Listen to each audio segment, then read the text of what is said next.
지금 이 순간 역사를 두 눈으로 동시에 보게 됩니다. 한쪽 눈으로는 우리 땅 한반도에서 벌어지는 숨막히는 사건들을, 다른 쪽 눈으로는 그 똑같은 시간 지구 반대편에서 일어나는 세계사의 경랑을. 우리가 단군의 건국 신화를 낭송하고 있을 때 이집트에서는 파라오가 피라미드를 쌓고 있었습니다. 고구려의 광개토 대왕이 대륙을 내달릴 때 서쪽에서는 로마 제국이 무너지고 있었습니다. 신라야 화랑들이 삼국 통일의 꿈을 키울 때 중동에서는 이슬람이라는 거대한 파도가 밀려오고 있었습니다. 고려가 몽골의 말발구발에 신음할 때 유럽에서도 똑같은 공포가 번지고 있었습니다. 우리의 역사는 결코 홀로 흐르지 않았습니다. 오늘 국사와 세계사가 한 화면에서 만납니다. 시간을 거슬러 함께 떠나봅시다. 기원전 2333년, 이 숫자는 우리 민족의 출발점으로 알려진 해입니다. 단군 왕검이 아사달의 도읍을 정하고 고조선을 열었다고 전해지는 바로 그 해. 물론 역사학계에서는 이 연대를 두고 오랫동안 논쟁이 이어져 왔습니다. 기원전 2333년이라는 숫자 자체가 조선시대 서거정의 동국 통감에서 정리된 것이고 고고학적으로 완전히 증명된 것은 아닙니다. 그러나 한 가지는 분명합니다. 한반도와 만주 일대의 청동기 문명을 기반으로 한 정치 집단이 등장했다는 사실입니다. 그렇다면 그 시절 세계는 어떤 모습이었을까요? 기원전 2333년경 이집트는 고왕국 시대 전성기를 누리고 있었습니다. 파라오 페피 1세가 통치하던 시절로 피라미드 건축이 이미 수백 년의 전통을 자랑하고 있었습니다. 기자의 대피라미드가 완성된 것은 기원전 2560년경이었으니 단군이 나라를 열었다고 전해지는 그 시점보다 이미 200년 이상 전의 일이었습니다. 메소포타미아에서는 아카드 제국이 막 전성기를 맞이하고 있었습니다. 사르곤 대왕이 수메르와 아카드를 통일하여 인류 최초의 제국을 건설한 것이 기원전 2334년경, 놀랍게도 고조선 건국전설과 거의 같은 시기입니다. 인류 최초의 문자인 쐐기 문자가 메소포타미아에서 이미 수백 년 전부터 쓰이고 있었고 황하 유역에서는 황제 요임금이 통치하고 있었습니다. 단군 신화에서 단군 왕검이 나라를 세운 것이 요임금 즉위 25년 뒤라고 기록된 이유가 바로 여기 있습니다.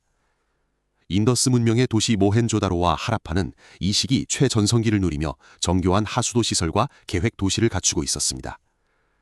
한반도와 만주의 어느 산과들에서 단군 왕검의 이야기가 퍼져나갈 때 지구 위의 인류는 곳곳에서 문명이라는 거대한 실험을 하고 있었습니다. 세월이 흘러 기원전 4세기가 되었습니다. 고조선은 이제 부족 연맹 단계를 넘어 강력한 정치 세력으로 성장해 있었습니다. 기원전 4세기 고조선의 왕은 중국 연나라와 대등하게 외교를 펼칠 정도의 국력을 갖추었고 요동을 놓고 연나라와 충돌하기도 했습니다. 그 무렵 세계에서는 어떤 일이 벌어지고 있었을까요? 기원전 4세기 그리스 아테네에서는 철학의 황금기가 열리고 있었습니다. 플라톤이 아카데미아를 세우고 그의 제자 아리스토텔레스가 학문의 체계를 닦던 시절, 소크라테스는 이미 기원전 399년에 독배를 마셨고 그의 죽음은 서양 철학의 가장 극적인 장면으로 역사에 새겨졌습니다. 기원전 336년에는 마케도니아의 알렉산더 대왕이 즉위했습니다. 그는 불과 10여 년 만에 그리스에서 인도 북서부까지 거대한 제국을 만들어냈습니다. 페르시아 제국을 무너뜨리고 이집트를 정복하고 중앙아시아를 횡단했습니다. 그 과정에서 그리스 문화와 동방 문화가 융합된 헬레니즘 문명이 탄생했습니다. 같은 시기 중국에서는 전국시대의 혼전이 절정을 향해 달려가고 있었습니다. 진, 초, 연, 제, 한, 위, 조 7개 강국이 서로를 집어삼키려 했고 마침내 기원전 221년 진시황이 중국을 통일했습니다. 그리고 바로 이 진시황 통일 중국이 고조선의 운명과 직결됩니다. 진나라의 혼란 속에서 위만이라는 인물이 고조선으로 망명해왔습니다. 기원전 194년 위만은 고조선의 왕 준왕을 몰아내고 스스로 왕이 되었습니다. 이것이 바로 위만조선의 시작입니다. 위만조선은 강력한 군사력을 바탕으로 주변 세력을 복속시키고 번영을 누렸습니다. 그러나 영원한 것은 없었습니다. 기원전 109년 중국 한나라의 무제가 대규모 원정군을 보냈습니다. 1년에 걸친 치열한 공방 끝에 기원전 108년 위만조선의 수도 왕검성이 함락되었습니다. 고조선은 2000여 년의 역사를 뒤로 하고 역사의 무대에서 내려갔습니다. 그 순간 로마는 어디에 있었을까요? 기원전 108년 로마는 지중해 패권을 놓고 마지막 경쟁자 카르타고를 이미 멸망시킨 뒤였습니다. 기원전 146년 카르타고는 지도에서 지워졌고 로마는 이제 지중해 전체를 우리의 바다로 만들어가고 있었습니다. 고조선이 사라질 때 지구 반대편에서 로마는 세계 제국을 향해 치달리고 있었습니다. 고조선이 무너진 한반도에는 새로운 역사가 싹트고 있었습니다. 삼국사기의 기록에 따르면 신라는 기원전 57년 박혁거세가 건국했고 고구려는 기원전 37년 주몽이 세웠으며 백제는 기원전 18년 온조가 창건했다고 합니다. 이 세 나라가 태동하던 그 시절 지구 위에서는 인류 역사상 가장 큰 종교들이 탄생하고 있었습니다.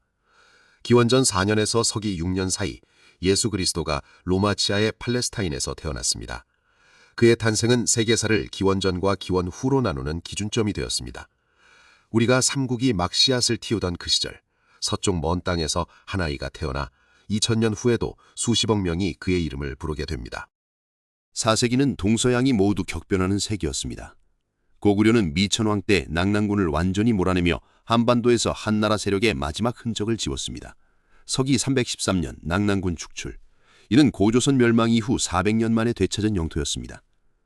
하지만 그 영광도 잠시 서기 342년 선비종 모용씨가 고구려를 침략했습니다. 수도 환도성이 함락되고 미천왕의 시신까지 도굴당하는 치욕을 당했습니다. 고구곤왕은 인질로 잡힌 어머니와 왕비를 되찾기 위해 머리를 숙여야 했습니다. 그 고통이 얼마나 깊었을까요? 하지만 고구려는 무너지지 않았습니다. 소수리망은 서기 372년 불교를 받아들이고 태학을 설립하며 나라의 체계를 다졌습니다. 율령을 반포하여 법으로 나라를 다스렸습니다. 이 내부 개혁이 훗날 광개토대왕의 시대를 가능하게 했습니다. 서기 313년 고구려가 낙랑을 몰아낸 바로 그 해 로마에서는 콘스탄티누스 황제가 밀라노 칙령을 선포했습니다. 기독교를 공인한 역사적 선언이었습니다. 300여 년간 박해받던 기독교는 이제 로마 제국의 국교를 향해 나아가게 됩니다.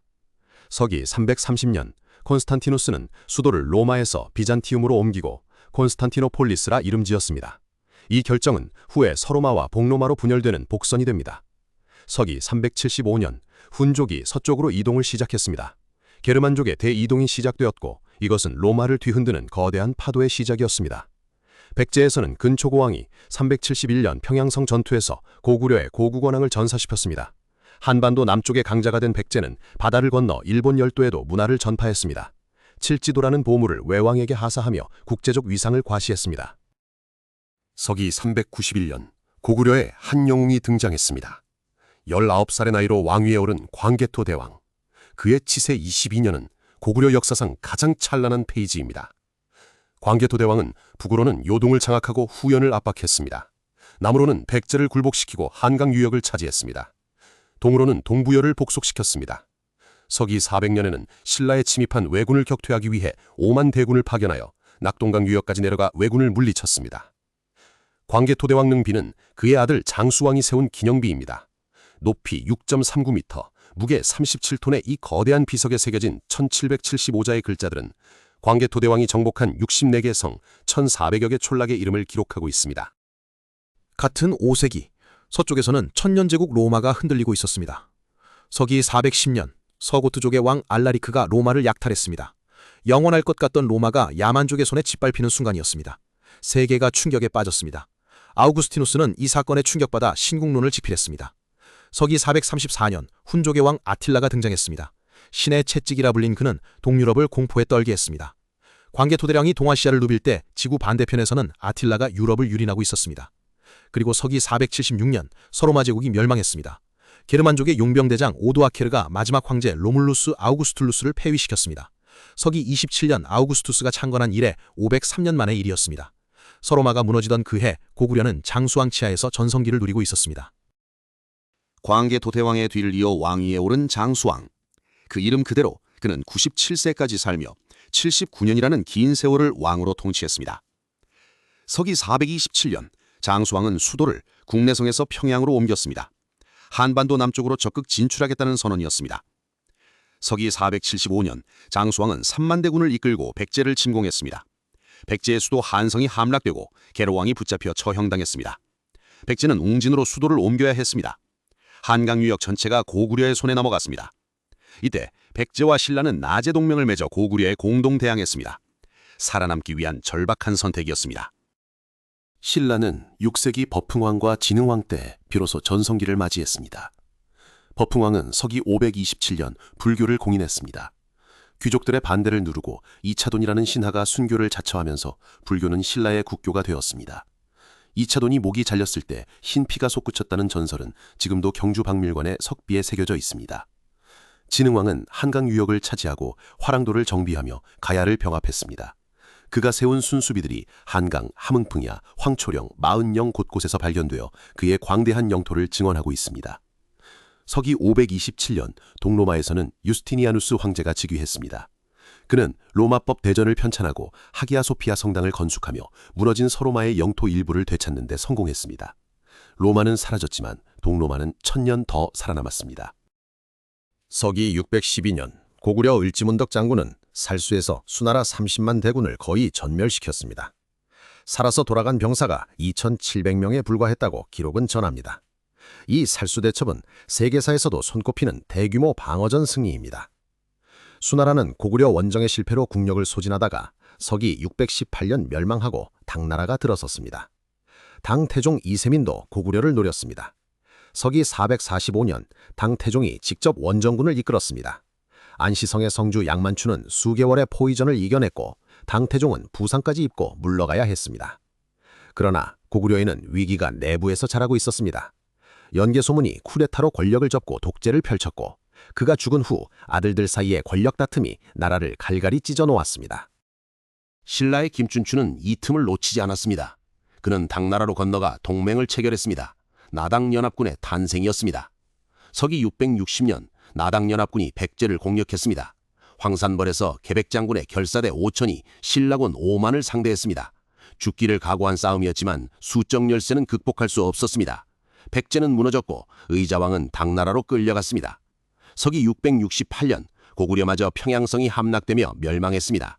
그런데 신라는 여기서 멈추지 않았습니다. 당나라가 한반도 전체를 차지하려 하자 신라는 당에 맞서 싸웠습니다. 서기 676년 기벌포 해전에서 당의 수군을 격파하며 마침내 대동강 이남의 땅을 지켜냈습니다. 같은 7세기 세계에서는 어떤 일이 일어났을까요? 서기 610년경 아라비아 메카의 한 상인이 동굴에서 계시를 받았습니다. 그의 이름은 무함마드, 이슬람교의 시작이었습니다. 서기 622년 무함마드는 메카에서 메디나로 이주했습니다.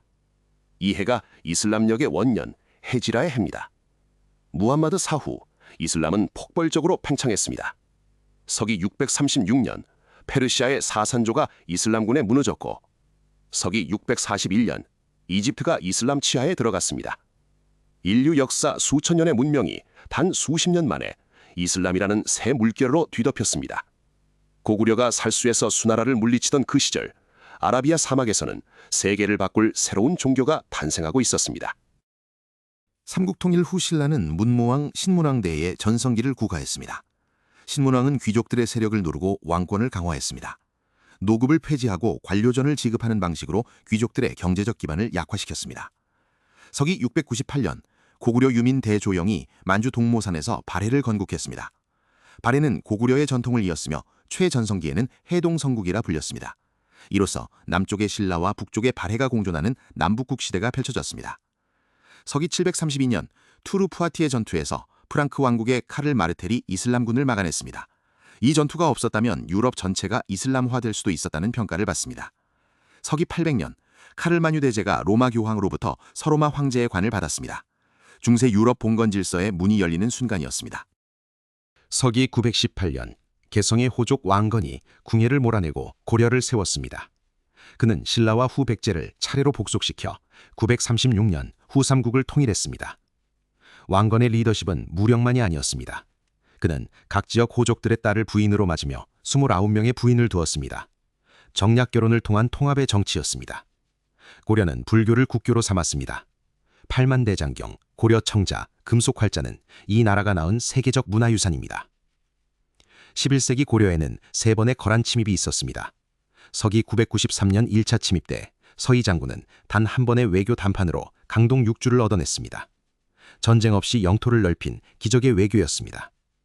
서기 1018년 3차 침입 때 강감찬 장군은 귀주에서 거란 10만 대군을 거의 전멸시켰습니다. 귀주 대첩, 살아 돌아간 거란군이 수천 명에 불과했다고 합니다. 서기 960년 중국에서는 송나라가 건국되었습니다. 고려와 송나라는 활발히 교류했고 고려라는 이름이 코리아가 된 것도 이 교류를 통해서였습니다. 서기 1066년 노르망디공 윌리엄이 잉글랜드를 정복했습니다. 헤이스팅스 전투에서의 승리로 노르만 왕조가 세워졌고 이 사건은 영어라는 언어의 역사를 바꿔 놓았습니다. 서기 1096년 제1차 십자군 원정이 시작되었습니다. 예루살렘 탈환을 목표로 한 기독교 세계의 대규모 군사 원정. 서기 1099년 예루살렘이 함락되고 십자군 국가들이 세워졌습니다. 고려가 거란의 침입을 막아낼 때 유럽은 이슬람에 맞서 십자군을 보내고 있었습니다. 서기 1170년 고려에 전례 없는 쿠데타가 발생했습니다. 무신정변. 오랫동안 차별받아온 무신들의 분노가 폭발했습니다. 정중부, 이이방, 이고 등이 왕의 신변경호를 맡는 틈을 타 수십 명의 문신들을 학살했습니다. 의종왕은 태위되어 귀양을 갖고 나중에 무신에 의해 살해당했습니다. 이후 100년간 고려의 실권은 무신들의 손에 있었습니다. 왕은 있었으나 왕이 아니었고 권신이 없었으나 권신이 모든 것을 결정했습니다. 민초들의 삶은 극도로 피폐해졌습니다. 만적은 왕우장상의 시가 따로 있느냐고 외쳤습니다. 이 절규는 수백 년 후 프랑스 혁명의 구호와 놀랍도록 닮아 있습니다. 서기 1187년 살라딘이 이끄는 이슬람 군대가 예루살렘을 탈환했습니다. 서기 1215년 잉글랜드에서 마그나 카르타가 선포되었습니다. 귀족들이 왕권을 제한하는 이 문서는 민주주의의 씨앗이 되었습니다. 13세기는 인류 역사에서 가장 거대한 제국이 지구를 뒤덮은 세기입니다. 몽골. 1206년 칭기스칸이 몽골 제국을 선언했습니다. 그리고 그로부터 단 수십 년 만에 몽골 기병대는 태평양에서 동유럽까지 내달렸습니다. 서기 1231년 몽골이 고려를 침략했습니다. 제1차 침입을 시작으로 총 6차례에 걸친 침략이 이어졌습니다. 무신 정권은 강화도로 수도를 옮기고 섬에서 약 30년간 버텼습니다. 그러나 육지의 백성들은 몽골군의 말바꾸발에 처참하게 짓밟혔습니다. 황룡사 9층 목탑이 불길에 사라졌습니다. 신라 경덕왕 때부터 수백 년을 지켜온 그 탑이 수백만 명이 죽거나 포로로 끌려갔습니다. 하지만 이 절망의 시기에 고려인들은 경이로운 일을 해냈습니다. 팔만대장경. 부처의 힘으로 몽골을 물리치고자 하는 간절한 염원으로 16년에 걸쳐 8만 장이 넘는 목판을 새겼습니다. 그 정밀함과 방대함은 현재도 세계 기록유산으로 보존되고 있습니다. 같은 시기 몽골은 고려만을 침략한 것이 아니었습니다. 1258년 몽골군이 바그다드를 함락시켰습니다. 500년의 역사를 가진 이슬람 아바스 왕조의 수도가 철저히 파괴되었습니다. 티그리스 강이 학자들의 피로 물들었다고 전해집니다. 1241년 몽골은 유럽에도 쳐들어왔습니다. 레그니차 전투에서 폴란드 독일 연합군을 격파하고 빈 근처까지 진격했습니다. 몽골 기병이 멈춘 것은 데칸고 고타이가 사망했다는 소식을 받고 돌아갔기 때문이었습니다. 그 우연이 유럽 문명을 살렸습니다. 14세기 중반 원나라가 흔들리기 시작했습니다. 중국 각지에서 반란이 일어나고 원나라는 수성에 급급했습니다. 고려의 공민왕은 이 기회를 놓치지 않았습니다. 서기 1356년 공민왕은 친원파 세력인 기철 등을 숙청하고 원나라가 빼앗아간 영토를 되찾기 시작했습니다. 쌍성 총관부를 공격하여 함경도 일부를 수복했습니다. 원나라가 강요한 변발과 몽골식 복식을 금지했습니다. 무기력했던 고려가 다시 깨어나는 것 같았습니다. 공민왕에게는 노국 공주라는 원나라 출신 아내가 있었습니다. 공민왕은 그녀를 깊이 사랑했고 그녀도 고려를 위해 헌신했습니다. 노국 공주가 출산 중 사망했을 때 공민왕의 슬픔은 나라를 통치할 의지마저 앗아갔습니다. 개혁은 미완에 그쳤습니다. 공민왕 자신도 1374년 시해당하는 비극으로 끝났습니다. 중국에서는 1368년 주원장이 명나라를 건국했습니다. 원나라를 북쪽으로 몰아내고 한족의 나라를 다시 세운 것입니다. 명나라의 건국은 고려의 또 다른 외교적 선택을 강요했습니다. 친원파와 친명파가 고려 조정에서 충돌했습니다. 서기 1388년 명나라가 요동 진출을 요구하자 최영 장군이 요동 정벌을 주장했습니다. 그러나 이성계는 이에 반대하며 위화도에서 군사를 돌렸습니다. 위화도 회군. 이것이 고려의 마지막을 알리는 사건이었습니다. 서기 1392년 이성계가 조선을 건국했습니다. 고려는 474년의 역사를 마치고 역사의 무대 뒤로 물러났습니다. 1393년 명나라의 승인을 받아 국호가 조선으로 확정되었습니다. 같은 시기 유럽에서는 메디치 가문이 피렌체의 실질적 지배자로 자리 잡으며 르네상스의 꽃을 피울 준비를 하고 있었습니다. 그로부터 100년 후인 1492년 콜럼버스가 아메리카 대륙에 도달합니다. 지금 이 순간 우리가 깨달아야 할 것이 있습니다. 고조선에서 고려까지 약 2500여 년의 우리 역사. 그 역사는 한 번도 홀로였던 적이 없습니다. 단군이 나라를 세울 때 이집트는 피라미드를 쌓았고 광개토대왕이 대륙을 누빌 때 서로마는 무너지고 있었으며 신라가 삼국을 통일할 때 이슬람이 탄생하고 있었고 고려가 몽골과 싸울 때 유럽도 같은 두려움에 떨고 있었습니다. 역사는 따로 흐르지 않습니다. 지구 위의 모든 사건은 보이지 않는 실로 연결되어 있습니다. 우리의 이야기는 세계의 이야기였고 세계의 이야기는 우리의 이야기였습니다. 그 장대한 연결의 흐름 속에 우리는 지금 서 있습니다. 오늘도 역사는 흐르고 있습니다. 이 영상이 도움이 되셨다면 구독과 좋아요 부탁드립니다.